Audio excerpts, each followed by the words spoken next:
Hello, my name is Jennifer Martinez, your math instructor. Welcome to Math 134, which is Pierce College's new algebra course. These videos replace our lecture that accompany the Math 134 Class Notes Spiral Notebook by Ben Smith, and they're for use of our textbook, which is called Algebra, Form and Function by Macallan. We are going to start with section 8.1. In the textbook, 8.1 is part of the appendixes, so it is in the back of the textbook. In this class notebook, it will be in the order of my videos. So let's start. I am psyched to begin this journey with you. So to start, I would like everyone to go to page 2 of this class notes booklet. How these videos are going to work is you're going to take notes while I am lecturing, while I'm making these videos, and you're going to fill in the blank spots. Then there are these exercises that you are going to work on, like for instance below here is exercise 1, and when I get to exercise 1, it's always a good idea for the exercises to pause. Try them, and then come back and look at the solutions. I'll remind you of this from time to time. And all of the solutions to the exercise are also in these videos. Section 8.1 is on reordering and regrouping. And we're going to start with some basic vocabulary and a quick review of order of operation. In algebra, an expression is the word they want here. You can just go ahead and write that in. An expression is any combination of numbers, operations. What's an operation? It's the plus, minus, multiplication. That stands for multiplication, and this stands for division. Parentheses and variables, which results in a number when the value of the variables, the numbers, are plugged in and the arithmetic is done. Doing the arithmetic is called simplifying the expression. For example, 2 plus x is an expression. By the way, when there is an equal sign, it is not an expression. If you notice, there's no equal sign in the definition of an expression. When there is an equal sign, it is called an equation, and we'll deal with equations in another section. So it says here that if you let 3 be the value of this expression, the result in evaluating the expression would be what? Well, 2 plus 3, which is 5. So let's practice this example. When evaluating an expression, you must follow the order of operations. So if I plug in this 2 here, let's go ahead and do that over here. So I rewrote my expression without an equal sign. I'll erase that. And then plug in a 2. You can put an equals there, but it's still not an equation. In replace for the x, and then I'm going to go ahead and simplify this. We have to follow the order of operation in mathematics, which is always do the parentheses first, then the exponents, multiplication and division comes next, and then addition and subtraction.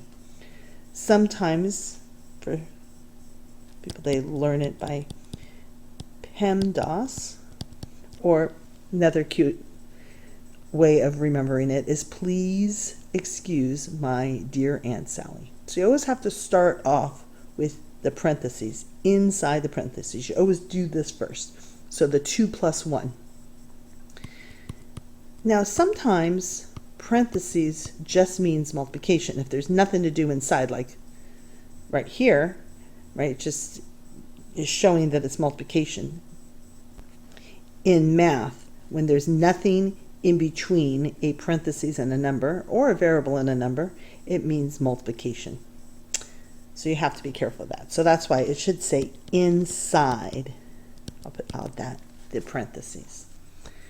Okay, next is exponents. Exponent are these little numbers up here. What does 3 squared mean? That means 3 times 3. 3 squared means 3 times 3, not 6, but 9. So I'll go ahead and do that next. And here's what I'm talking about. There's nothing between here, so that means multiplication. So 3 times 9 is 27. And finally, you do addition or subtraction next.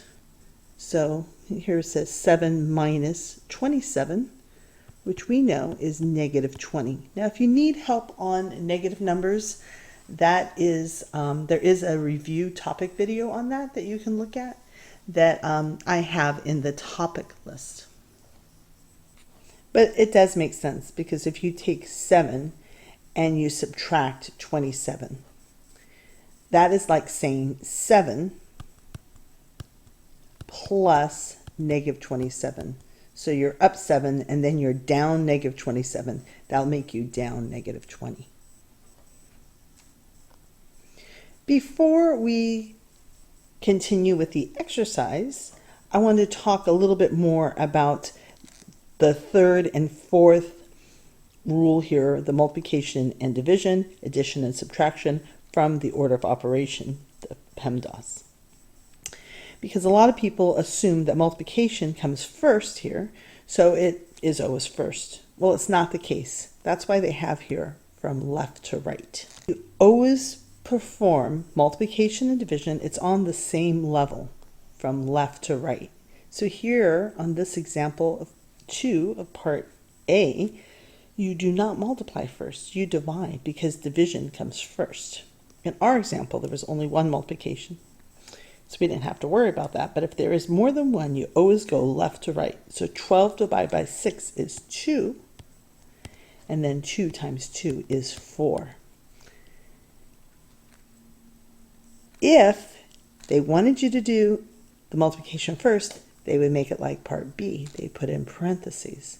So on the second example, part B, you would multiply first, and then you would divide. And you notice you get 2 different answers.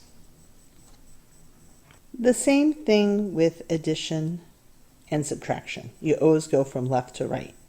So in this one, 8 minus 3 minus 2, you do not do 3 minus 2. You do 8 minus 3 first. So 8 minus 3 would be 5. 5 minus 2 is 3. Although, if you thought of this as a negative 3, right, like I did here, if you thought of this as 8 plus negative 3, if you know anything about negative numbers, subtracting a number is the same as adding the opposite. That was what I was doing here. Maybe I should write that down. A minus B is the same as A plus negative B. Right? So I could make this 8 plus negative 3 plus negative 2. Then you could do any order. You can do that because addition is commutative. We're going to see that in a little bit, where subtraction is not. 3 minus 2 is not the same as 2 minus 3, but addition is always, it doesn't really matter which order that you do if it was all addition. So here you could do these first, make that negative 5, and you still get 3. But what you cannot do is 3 minus 2 is 1. If they wanted 3 minus 2 is 1, what they would do is they would write it like this. And you can see that would be a different answer. You could put a parenthesis here if you want. It's not needed because there's a minus here, so it's not multiplication. But A minus 1 is 7. You can see you get 2 different answers. So with that being said, let's go ahead and go back to exercise 1. I'm going to pause the video now. The goal of this question is to find evidence for or against the rule in the second question. So Right now, all you're going to do is evaluate each expression for 2 and 3, and then the next exercise will be what the different rules are. So to start you off, this one would be 7 plus 2, which is 9. So go ahead and try all of these. Pause it and come back, and I'll have the solution written out for you. I'm going to start with the first 5. Here's the solution to the first 5. Notice how if you plug in a 2 in the second part, that it's the same answer. That's what I was talking about, that addition is commutative. We're going to see that below. Subtraction is not, because if you do 10 minus 2, it's 8, but 2 minus 10, right? That better be negative 8 because we're subtracting more than we have. Which, by the way, this is what I was talking about the rule here. A minus B is the same as A plus negative B. So 2 minus 10 is the same as 2 plus negative 10. So we can write that again. A minus B is A plus negative B. I'll go ahead and do the next 4. Notice with the, again, x, y, nothing in between means multiplication. And so I went ahead and put a parentheses there to show that. Otherwise, it would look like 23. Or you can put a dot. And notice how those are the same. So multiplication, you can switch it. It is commutative. But division is not, because if I put 8 divided by 2 is 4, 2 divided by 8 is also 4. And here are the solutions to the next column. On the first 2, notice how sometimes I put a dot, sometimes I put a 3. I didn't mention to this on the 2 and the 3, but what you don't want to put is a cross, an X, right, for multiplication. They do not use a X for multiplication much in an algebra class because it looks like an X. So a dot or nothing is fine for multiplication. And notice how it doesn't matter which ones you do first here. You could do the 4x first or the xy. That's going to be called associative. The same thing with addition here. Notice how these answers are the same. You can do the x plus y first, the 2 plus 3, or you could do the 5 plus 2 first. But subtraction, that's where the problem we had on the examples I showed you above. You cannot do that. So if I do these 2 first, I get 1. If I do these 2 first, I get 7. And if notice, these 2 are the same because what they did here is they just changed it all to addition. 6 minus x is that, oh, I erased it, a plus a minus b, again, is the same as a plus negative b. So they changed that from in, and the same thing with this one. And now it's all addition, so it really doesn't matter the order that you do things. You could actually do this first. Negative 2 plus negative 3, get negative 5. 6 plus negative 5 is still 1. So you have to be careful only with division and subtraction. And it's showing that as well with division here. That's the kind of example I showed you above. But if you do the bottom 2 first, you get a 6. If you do this first, you get a fraction, 2/3. So let's try exercise 2. Exercise 2 says, which of the equations is always true with any value of a, b, or c? And they want you to put a box around all the true equations and cross out any of the equations that don't work. So take a few moments, pause, do this. You can do it in pencil and then change your answer later. No worries. But it's always a good idea for you to try it first and then see the solution. Here's the solution, the correct answer. If you remember, with multiplication and addition, it doesn't matter which, you can switch them. So that's called the commutative law, by the way. And if you change the parentheses, it doesn't matter which order. It's called the associative law. It does not work for subtraction and division in either case. And then this one is that rule that I kept on going over. Go to the next video for the next page.